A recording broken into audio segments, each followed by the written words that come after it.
નમસ્કાર દોસ્તો, જય શ્રી કૃષ્ણ. જેવી રીતે આપણે અગાઉના લેક્ચર જોયેલા છે,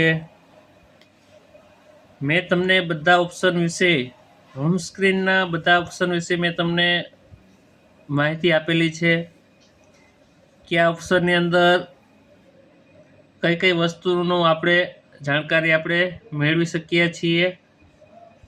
છેલ્લે આપણે F1 ઓપ્શનની ખાસિયત વિશે આપણે માહિતી મેળવેલી હતી. જે મિત્રોએ લાસ્ટ લેક્ચર નથી જોયેલો, કૃપા કરીને જોઈ લેશો, જેથી તમને ખ્યાલ આવે કે બહુ જરૂરી ફીચર્સ F1 હેલ્પ ઓપ્શન વિશે તમને ખ્યાલ આવશે. મિત્રો, જેવી રીતે મેં તમને જણાવ્યું એમ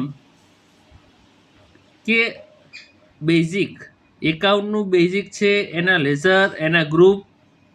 તો આજનો લેક્ચર બહુ ઇમ્પોર્ટન્ટ થવાનો છે. દોસ્તો, આપણે જાણીએ છીએ કે એકાઉન્ટિંગને પ્રોપર રીતે કરવા માટે જે તે લેઝર છે, ગ્રુપ છે, એને પ્રોપર રીતે ક્લાસિફાઈ કરવાનું હોય છે અને પ્રોપર એને અંડરહેડમાં લઈ જવાનું હોય છે. તો ધીમે ધીમે બધી વસ્તુનો તમને ખ્યાલ આવશે. એકાઉન્ટિંગ પ્રોપર રીતે મેન્ટેન થાય એ માટે ગેટવે ઓફ ટેલીમાં તમને ચાર્ટ્સ ઓફ એકાઉન્ટિંગમાં તમને એક પ્રી ડિફાઇન ગ્રુપ્સ આપેલા છે. તો પ્રી ડિફાઇન ગ્રુપ 27-28 જેવા ગ્રુપ છે. તો દોસ્તો, આ તમારે ગ્રુપ્સ વિડીયો પુશ કરી અને 5 વખત લખવાના છે. નેક્સ્ટ વિડીયોમાં હું તમને આના વિશે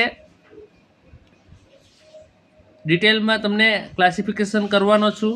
તો દોસ્તો, રિક્વેસ્ટ છે તમને કે આ ગ્રુપ્સને, લિસ્ટ ઓફ ગ્રુપ્સ 27 કે 28 ગ્રુપ છે એને 5 વખત તમે લખી નાખજો.